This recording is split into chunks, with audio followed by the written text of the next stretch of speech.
Saya dan istri suka sholat tahajud secara sendiri-sendiri pada waktu yang sama. Pertanyaannya, apakah akan lebih baik jika kami mengerjakannya secara berjamaah daripada sendiri-sendiri? Saya dan istri belum punya keturunan. Pertanyaannya, bagaimana hukumnya jika kami ingin melakukan inseminasi buatan? Ya.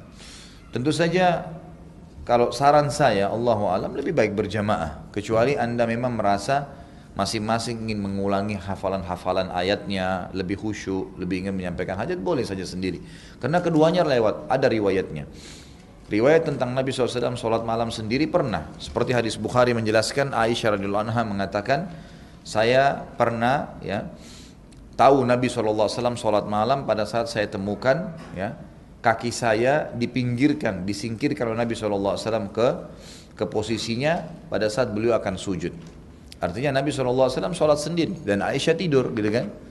Tapi Nabi SAW juga pernah sholat di masjid, sholat malam. Kemudian Abdullah bin Umar datang radhiyallahu anhuma untuk ikut jadi makmum. Dan Nabi SAW membiarkannya sholat berjamaah. Jadi dua-duanya boleh saja. Allahu alam, itu yang saya tahu.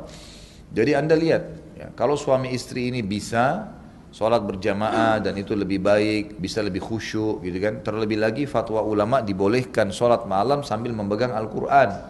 Sholat sunnah ya. Jadi bisa misalnya antum jadwalin malam ini mulai baca surah Al-Baqarah. Satu rakaat misalnya membaca 10 ayat. Itu.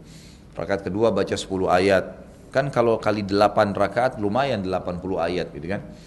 Kalau satu malam kita bisa baca. Apalagi kalau antum bisa genapkan dalam satu malam 100 ayat ya. Ya kurang lebih bacanya 15 ayat satu rakaat gitu kan. Sambil pegang Al-Quran. Itu insya Allah sangat mudah untuk mengkhatamnya. Ya. Dan itu difatwakan dalam sholat sunnah oleh para ulama dibolehkan. Karena ada hadis Nabi SAW yang berbunyi, Al-mar'u maliku linafilatihi. Seseorang itu pemilik sholat sunnahnya. Dia boleh sholat berdiri, dia boleh sholat duduk, gitu kan. Dia boleh membatalkan tanpa sebab. Orang lagi sholat ba'diyah, Isya misalnya kayak tadi antum melakukan. Dan antum tiba-tiba batalin, enggak saya mau sholat di rumah aja deh, enggak dosa. Tapi kalau sholat wajib enggak boleh.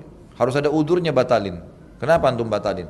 Orang lagi sholat jamaah Isya terus tiba-tiba keluar nggak mau sholat, nggak boleh. Nggak bisa batalin sholat wajib tanpa udur gitu kan?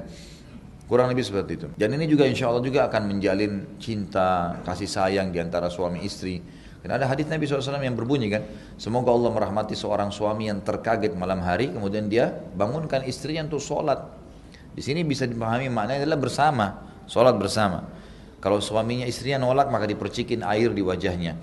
Dan semoga Allah merahmati seorang istri yang bangun tengah malam, kemudian dia membangunkan suaminya, kalau dia nolak maka untuk sholat, kalau dia nolak maka dipercikin air di wajahnya.